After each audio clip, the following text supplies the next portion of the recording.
Hello everyone, welcome back to Crash with Corey. Today's a little bit different, not really building anything or modifying anything or fixing anything, but this episode is more about taking a look at packaging back in the day, specifically 1940s and 1950s. A little bit different than my normal stuff, but I figure this is just a good reference to how things were packaged. This may be just for the nerdy people out there, or just to keep this for the historical record. Original items in their original packaging is drying up very, very quickly. And I figured, you know what? How about I just record how things were originally packaged so we know how they were preserved. Maybe get some insight on how we can do things today. But anyways, today what I have, this is a chest set T26A. Okay? The fancy numbering and stuff like that. But all this is basically the chest set or the headset, well, specifically the chest set for a World War II switchboard. Okay, my old one is kind of broken. I broke it accidentally, so I had to buy a new one. Stripped out some screws, but we'll get to that later. So this is the new chest set. This is actually what the operator talks into to talk to the people on the other line, the other phone lines. So it is chest set T26A. There is one in the box. The date that this was packaged was 1952. Okay, we've got some other codes there. Not for sure what that is. SFC, don't know. Maybe who packaged it. And the next note is preserved method. Probably II, so 2.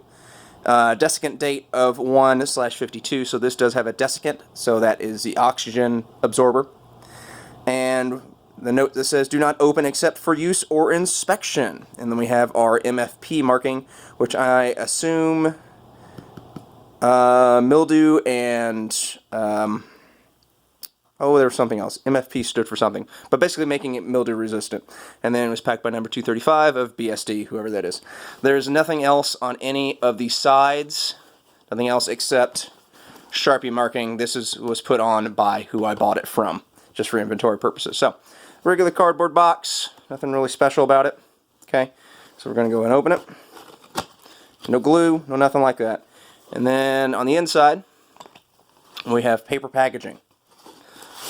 Put that off the side. So, we can see here, this is almost like craft paper, or really thick brown paper, but it has an aluminum lining. So one side is aluminum foil, the other side is this brown, wrinkly paper.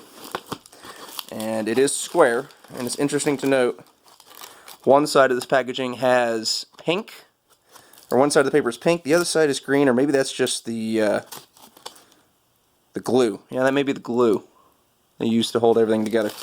But we'll see. Alright. So this side's already coming apart. Let's see what this is. Alright.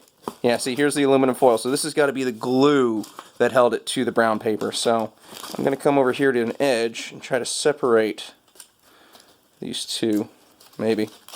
I don't think it's going to work for me, so I think I'm just going to have to rip it open, unfortunately.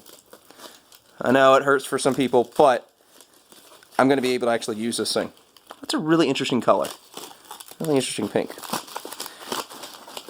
This is very easy to rip. This aluminum foil is very easy. Alright, we got some interesting stuff here. What's this say? Alright.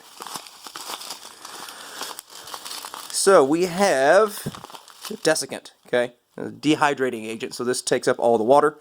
This is Protect Sorb, grade A, type 5. This is silica gel. Alright. The protective absorbent that eliminates moisture damage, rust, corrosion, mildew, and mold. Alright, this is manufactured by the Davidson Chemical Corporation in Baltimore, Maryland, USA.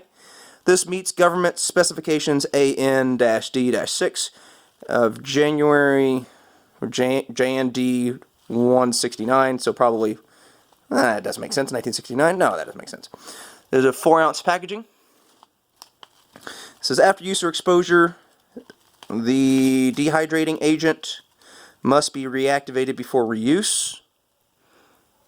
Get you guys in there. The dehydrating agent should be handled in accordance with well, let's see here, with assisting service instructions.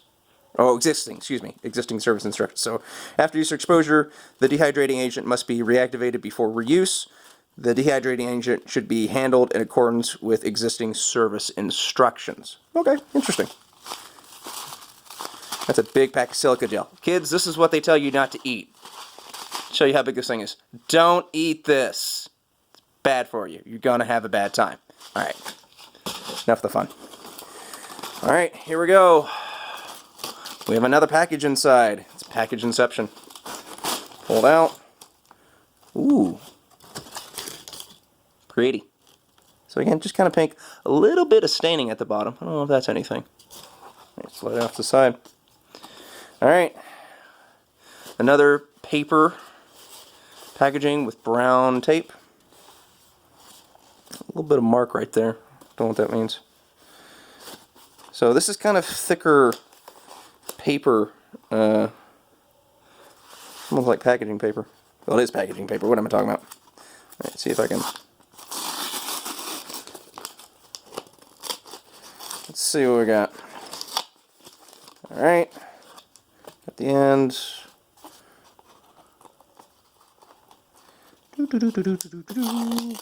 Yeah, that's just brown packaging tape. Alright. Ooh, our first signs. First good signs. So it's not really in there all that well. This looks like to be, so the packaging, still going on the packaging, is corrugated paper. And there we go. Oh, exciting. So again, this has not seen the light of day since 1952 at least. This may have never seen the light of day at all after it was manufactured and just was repackaged. So, let's see. Let's pull it out. Ooh. Alright, empty packaging. Very cool. And here we go. Here's our T26A. So what we got? Looks like there was a rubber band at one time. Probably holding on the straps. Very interesting, we have a OD number 3, so a lighter green, and then we have an OD number 7 buckle, or strap, excuse me. So, this is interesting. These two plugs here, those go together. And obviously it can come together, come up. Ooh. Oh no. So this, oh yeah. Well, who saw that coming? So yeah, this rubber just disintegrated. This was supposed to be movable rubber, and it just went, nope, not today. Well, that's unfortunate. For those that think I'm destroying history, well, this way, yes, I am technically. But the thing is, this would have just sat in storage or a box or whatever and not done anything. This way, I'm actually going to be able to use this thing as part of my switchboard, as part of the interpretation that I use for living history. So, am I using it? Yeah, but I'm putting it to good purpose, at least in my eyes. So, this plug here, and my other one does not have this, so this is going to be a little interesting. I think what this is for, you could have a throat mic that uses the same plug. So probably you were able to either use this, which would mount to your chest, and you'd talk into here, or you can plug in your throat mic, which would be interesting. I have one of those. Anyways, so yeah. Ooh, what's this? What's this? What's this? Moisture and fungus protected. Notice, when making replacement or repairs, clear connecting leads of coating material before soldering. Well, that's interesting. Things are going to be soldered together, and it's going to be a little interesting. I don't have to work on that. So it was Mungus, really? Okay. Mildew and fungus protectant. Moisture and fungus protectant. There we go. Moisture and fungus protectant. It was done in 1952.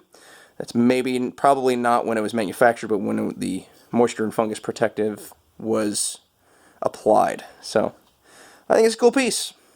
Now, these two leads here, let's see. One goes to your headset. I have a headset that I have to wire into it. So I have the headset. The other line goes into your switchboard. So, I have my original, my first one, my first chess set, and I will be wiring everything together. I did an oopsie and I stripped out these screws on my original one, but luckily I've got a backup. So hopefully you thought this was kind of cool. Just see how things were packaged. So it looks like we have a total of 3 layers of protection. So you've got your original cardboard, corrugated cardboard, and then a wraparound set. Wrapped around that is aluminum foil with paper. That also has your desiccant, and then you have your cardboard box. So I don't know. Hopefully you thought this was cool. If not, let me know. You know, yeah, I break things. It is what it is. It ain't perfect. You know what? Neither am I. And that's okay. Hopefully you enjoyed. Thank you for watching, and thank you for stopping by. Thanks.